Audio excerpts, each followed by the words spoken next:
Assalamualaikum warahmatullahi wabarakatuh. Hello, my name is Abel Tenisa Putri from class 22A1 majoring in Pharmacy, Faculty of Health Sciences, Universitas Duta Bangsa Surakarta. I took this video to fulfill my final semester exam in English too. I would like to tell you about my daily activity. I wake up at 4:30 a.m. and start my day. The first thing I do is stretch for a few minutes to get rid of sleepiness. After that, I clean my bed and room, and after that, I make ablution to perform morning prayer.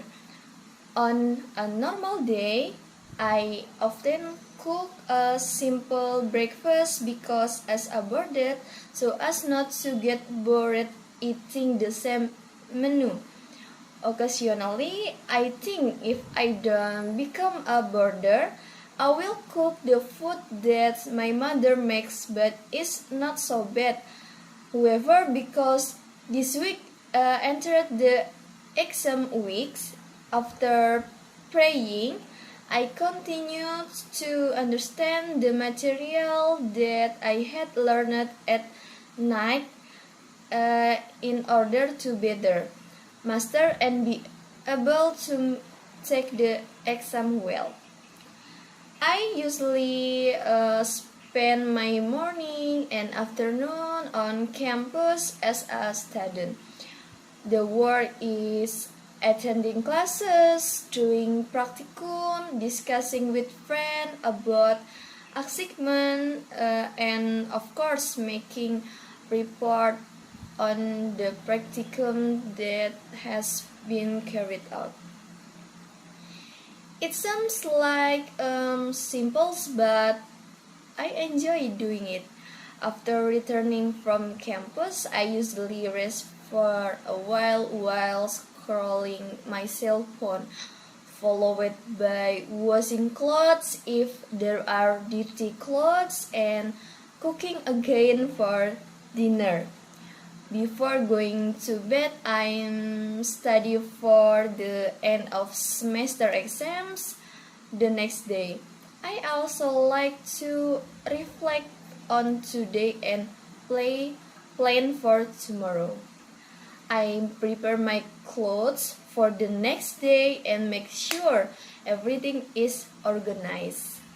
Finally, at around 11 p.m., I try to get into the habit of getting a good night's sleep and get rid of some of the stress in my head to recharge for the next day.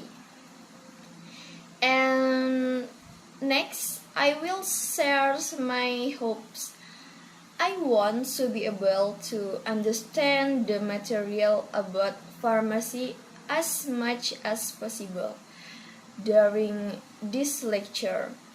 At first, it was difficult to adapt on pharmaceutical world because I thought there was no calculation in the pharmaceutical world, but I was wrong, and it turned out that the calculation was more complicated. But I always instill the principle of don't give up, take it easy and fighting, because the higher you climb, the more comfortable you feel. And I have proven that during my time in pharmacy. I hope to become a professional and reliable pharmacist so that I can provide an understanding of the use of good drugs to my family and also the surrounding environment, because in my village there is no pharmacy that is really proper for the community to get good drug information service, how indication and how on contraindication of drug, and how they are stored. In my hope is also to be able to build a pharmacy so that people do not need to go far outside the village to buy proper medicine. Maybe if I didn't study pharmacy, I would have thought of building a pharmacy in the village. So, don't be hopeless because the more you study, the more successful you will be.